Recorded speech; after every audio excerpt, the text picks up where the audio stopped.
നിയമസഭാ തെരഞ്ഞെടുപ്പിന് ഒരു വർഷം ഇനിയും ബാക്കി നിൽക്കെ എല്ലാവരെയും ഞെട്ടിച്ചുകൊണ്ട് കോൺഗ്രസ് ഹൈക്കമാൻഡിന്റെ ഒരു പ്രഖ്യാപനം വന്നു. കേരളത്തിൽ കോൺഗ്രസിന് മുഖ്യമന്ത്രിയെ വേണ്ടത്രേ. തെരഞ്ഞെടുപ്പിന് ഏറെ നാൾ മുൻപ് തന്നെ കോൺഗ്രസ് ദേശീയ നേതൃത്വം ഇങ്ങനെ ഒരു പ്രഖ്യാപനം നടത്തുവാൻ കാരണമുണ്ട്. മുഖ്യമന്ത്രി കസേര സ്വപ്നം കണ്ട് കച്ചകെട്ടി ഇറങ്ങിയവർ കോൺഗ്രസിൽ നിരവധിയാണ്. അതിൽ സിറ്റിംഗ് എംപിമാർ വരെ ഉൾപ്പെടും.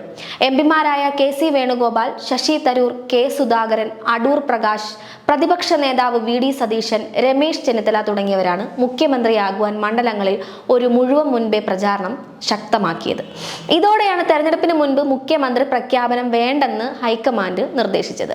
ഹൈക്കമാൻഡ് വിളിച്ചു ചേർത്ത KPCC നേതാക്കളുടെ യോഗത്തിൽ പ്രതിപക്ഷ നേതാവ് വി.ഡി. സതീശനും KPCC പ്രസിഡന്റ് സണ്ണി ജോസഫിനുമെതിരെ രൂക്ഷ വിമർശനമാണ് ഉയർന്നത്. സണ്ണി ജോസഫിന് നേതൃപാടവമില്ലെന്നും അധ്യക്ഷ സ്ഥാനത്ത് പരാജയമെന്നും നേതാക്കൾ പരാതി പറഞ്ഞു. പുനഃസംഘടനയിൽ അനർഹർ കടന്നുകൂടിയതിനെതിരെ വിമർശിച്ച് രാഹുൽ ഗാന്ധിയും രംഗത്തെത്തി. സമരപ്രചാരണങ്ങളിൽ മിക്ക നിർദ്ദേശങ്ങളും നടപ്പാക്കുന്നില്ലെന്ന് ദേശീയ നേതൃത്വം പറഞ്ഞു. മാധ്യമ പ്രസ്താവനകൾക്കപ്പുറം താഴെത്തട്ടിൽ പ്രവർത്തനം പോരാ.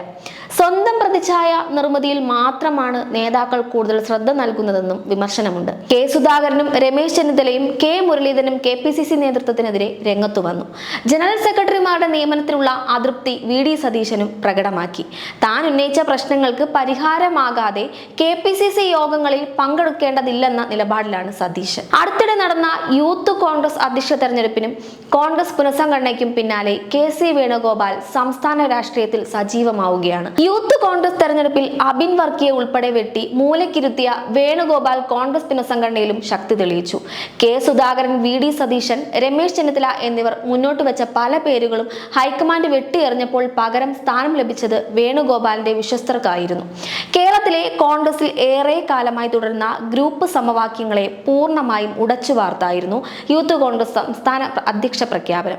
OJ ജനീഷിനെ അധ്യക്ഷനാക്കിയതിനു പുറമെ ബിനു ചുള്ളിലിനെ വർക്കിംഗ് പ്രസിഡന്റുമാക്കിയതോടെ യൂത്ത് കോൺഗ്രസ് പൂർണ്ണമായും വേണുഗോപാലിന്റെ നേതൃത്വത്തിലുള്ള ഗ്രൂപ്പിന് കീഴിലായി. സംഘടനാ തെരഞ്ഞെടുപ്പിൽ രാഹുൽ മാങ്കൂട്ടത്തിന് ശേഷം കൂടുതൽ വോട്ട് നേടിയ അബിൻ വർക്കിയെ മറികടന്നാണ് OJ ജനീഷിനെ അധ്യക്ഷനാക്കുന്നത്. കാലങ്ങളായി എ ഗ്രൂപ്പിന്റെ കൈവശമാണ് യൂത്ത് കോൺഗ്രസ് അധ്യക്ഷ സ്ഥാനം. കഴിഞ്ഞ പുനഃസംഘടനയിൽ KSU അധ്യക്ഷ സ്ഥാനവും എ ഗ്രൂപ്പിന് നഷ്ടപ്പെട്ടിരുന്നു.